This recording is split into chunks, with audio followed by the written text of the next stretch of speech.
Where's your gavel? It's called what? A gavel?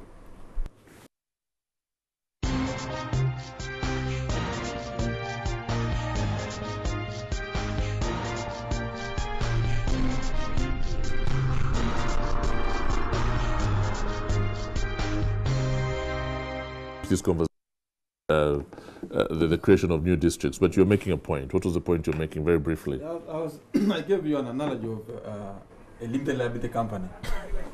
NRM is that. With Museveni having 90%, then his relatives, friends, and in-laws have 10%. But what they do, they have what they call corporate social responsibility. CSR. CSR. They give it to others and say, this is our company. Once in a while, they dig a borehole and people join in that this is the company. So, if you see, this is a journalist who is supposed to be impartial. Listen, but I'm telling you facts. So, if you think NRM can live beyond Museveni, you are like saying that Museveni is willing to disband his own enterprise. Do you sense though that is he willing to disband it? He's not willing to do it. What's your so he needs to transition his company depending on how it takes care of his interests. Now when you hear Mbabazi is clashing with Museveni, then the other group is fighting with this. I mean, I may have issues with Mbabazi, but to be correct, Mbabazi is very intelligent. Mbabazi and Museveni are one people. One person. Actually, where did you learn your each of them, whatever it is. Yeah. Each of them depends on the other.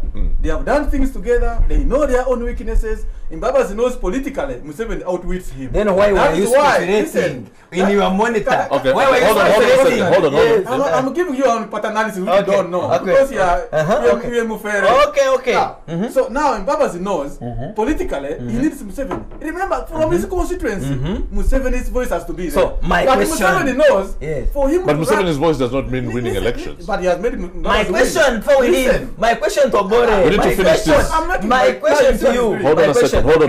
Yes. So now Museveni also knows in terms of running a government now after election, he needs an Mbabazi, a withdrawn guy, very smooth, underground, move things here. Now, if Mbabazi wants to stand, it would mean maybe his colleague has not told him why I still need. That's why people say Mbabazi wants to stand, but should Museveni come out and say, I am going for a 5th term, Mbabazi will not oppose. So my question, my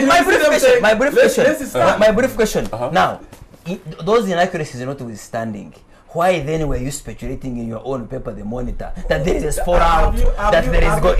Why? Editor of the Monitor. Have you come here to discuss? No, I'm asking you. Why were you speculating in fallout? When you see the animosity in NRM, this is how it comes from.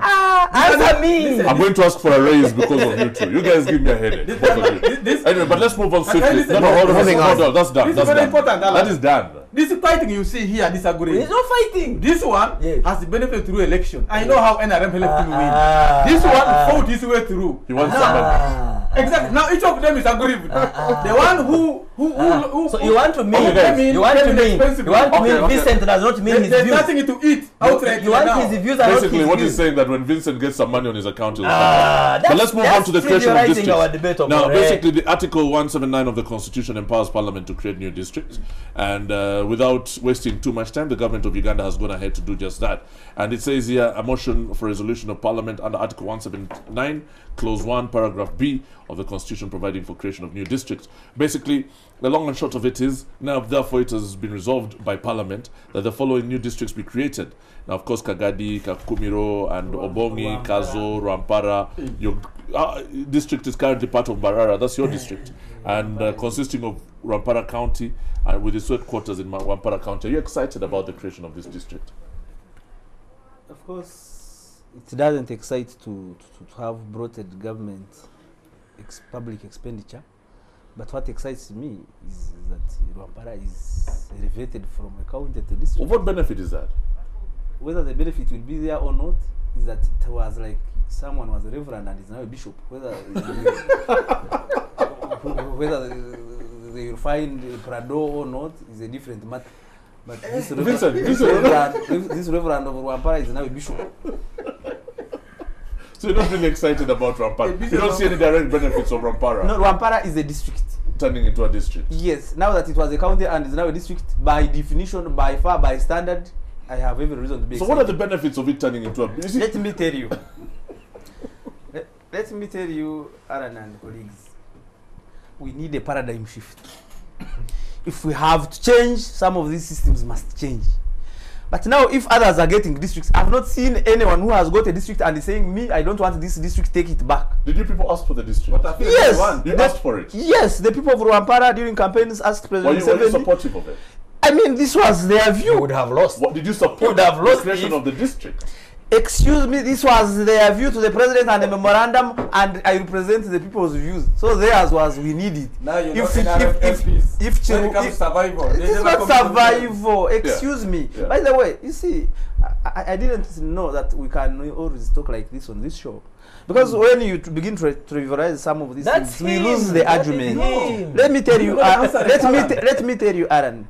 Districts are not a problem. Exactly. The problem is financing. Yes. The problem is the center here. Is Rwampara strong enough to self-sufficient? Yeah, by the way, let me tell you, we have more than, I think we have more than 400,000 people. Yeah. Then my voters are 75,000. We have 301 villages. So you qualify to be a bishop. We have 5 sub-counties. We have 31 parishes. I mean, we have all text. You know, the constitution, the article you have read, they should take into consideration geographical features. They should take into consideration economic viability. Does Rwampara, do you tick all those boxes? All those are the wishes of the people. Do you tick all the boxes as member of parliament? As Rwampara we do. By the way, let me tell you about Rwampara.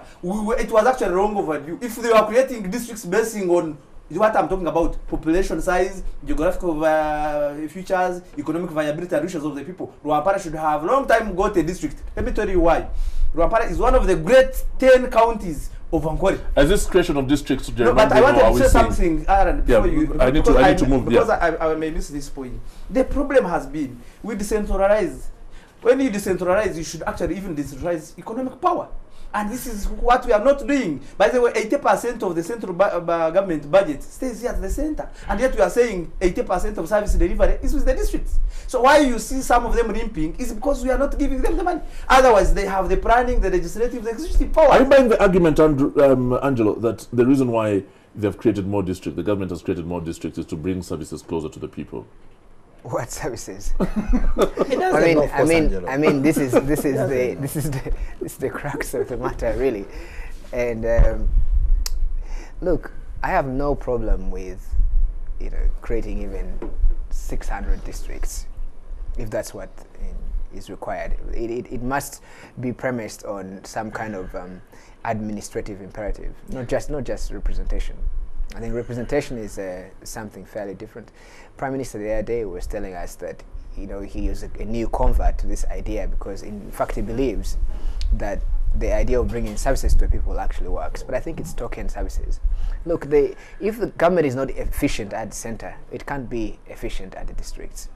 And that's really the point. You said that Angelo doesn't know, and you don't. To me, that's really very simple. I respect Angelo. I respect Angelo in a number of respects, but I feel he has a limited exposure to this field. But you don't respect Chris. I do, but I differ with him on a number of things. Yeah, I know his problem. He left the mountains. He left the mountains. He missed that good culture and ran away. So I know his background. But you see, to me, I have captured the arguments of the political elite, of the civil society, the bloated public expenditure. There are 2 points I want to make on this matter. The budget we pass every year, Alan and colleagues, is both consumptive expenditure, what they call recurrent, and development expenditure. If to me our argument was, how do we reduce recurrent or consumptive expenditure and increase development expenditure? Because to me, if you are increasing development expenditure because of the extra district pressures, to me that would be very Give us an example to clarify that point. Development expenditure means what? Develop infrastructure, develop more schools, okay? Spend more on quota system, because actually there are more valid points, because people would say this district, Mbarara, when Mbarara was big, was taking 11. Okay, a small district like perhaps Ntungamo was also taking 11. Like for scholarships, you mean? No, quota system to the university, whatever. So that's why there is this justified agitation from the population. So to me, creation of districts, even if we declared, by the way, that every county in Uganda should be a district, you get the point, I would have no problem. But why I agree with the other voices on public expenditure increasing, you don't have to create another DC per district. You can have one other DC manning 5 districts.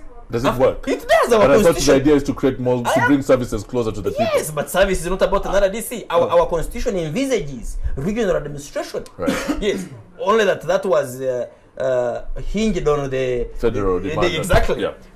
We can operationalize that. Right. You have Kamwenge, Chutagwenda, Ibanda, Chegego under one regional resident commissioner instead of being a district. Would that be more effective than what we have at the moment? But what is real? Why are people agitating for districts? Why are the people of Rwampara agitating for districts to an extent that me, a member of parliament, even if I had a divergent view, I have to hold on to them because they see my Kamwenge, which had been neglected for years and years.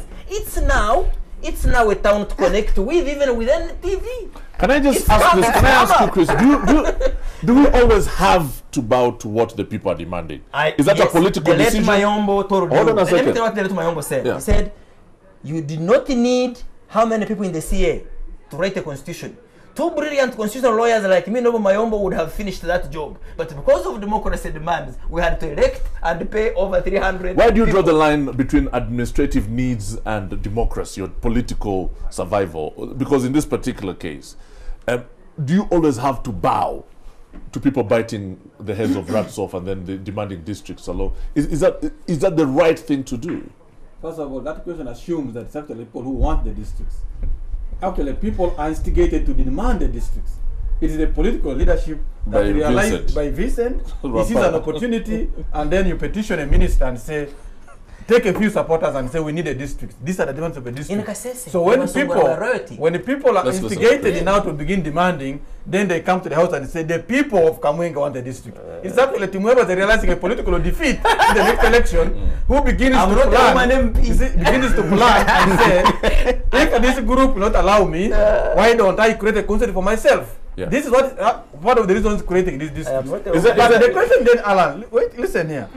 If they are saying it is to bring services nearer to the people, I am a journalist. Yes. And I seek answers on behalf of the people. Yes. We have two MPs here. What are these services that are required at the district level? Yes. And I tell you, secondly, if those services are known, are those services now present in the district that were created before? Fair enough. Bukedea, which was a question from Kumu But we are going to district. answer Hold on a second. Let me make this point. I'll give you the chance next. It's supposed to have a district hospital, supposed to have a district boarding school, supposed to have nothing exists. If you're a development planner, do you continue creating more when you have not satisfied the existing ones, or you use the existing ones? An example that this model takes services nearer to the people. Vincent, come in now. There's nothing. Vincent, what How he do you saying? satisfy politicians? Okay. Rampara, give us your example. I was in the district council. Let me tell you, these districts do a lot. Yes. They have community access loads that are done by sub-counties. They have district loads. They have these urban loads wherever they are. Then they have these health centers two. Excuse me, let me tell you what happens. Because all that is just embedded in the district plan. Yes. This is what I'm trying to tell you, maybe to educate you. There was no district plan in Barara. What I'm trying to tell you is that most of these districts benefit differently, by the way. And I think this is where the problem is. Are you aware now of the 112 districts, they have given each district a road equipment? A road unit. A road unit. Planning is based on that. Yes, it's based on that. And Rwampara, excuse me, and Rwampara is rugged if you have been there. So our community access roads are impassable. The district road. So you're excited about that? I mean, now when we get a road unit, then we what feel about the excited. politics of this whole creation of new districts, Angelo? Do you see gerrymandering involved? Do you see a situation where the NRM government is basically preparing for 2016? It's all politics, really. Look, I